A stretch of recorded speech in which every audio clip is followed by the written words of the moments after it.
ராமாயணத்தில் ராவணனுக்கு எதிராக போர் புரிந்து ராமர் வெற்றி பெற்றார்.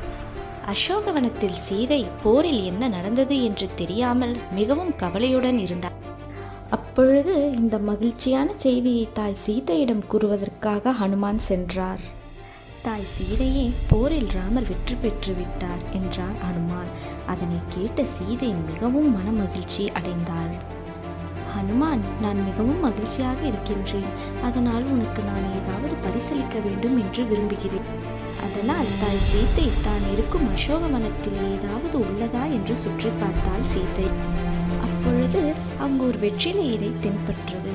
அதனை பார்த்த சீதா ஹனுமானுக்கு வெற்றிலை மாலை சூட விரும்பினாள். அந்த இலைகளை மாலையாக செய்து ஹனுமான் கழுத்தில் சாத்தினாள் சீதை. இந்த மாலையை பரிசாக ஏற்றுக்கொள் ஹனுமான். அது மட்டும் இல்லாமல் அவரின் வருகைக்காக நான் காத்து கொண்டிருக்கிறேன் என்று அவரிடம் கூறு என்றாள் சீதை. மகாலட்சுமியான சீதை தனக்கு வெற்றிலை மாலை அணிவித்ததால் மனம் மகிழ்ந்தார் ஹனுமான்.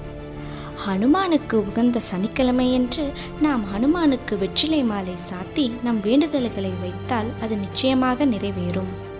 இந்த வீடியோ உங்களுக்கு பிடிச்சிருந்தால் லைக் பண்ணுங்கள், ஷேர் பண்ணுங்கள், சப்ஸ்கிரைப் பண்ணுங்கள்.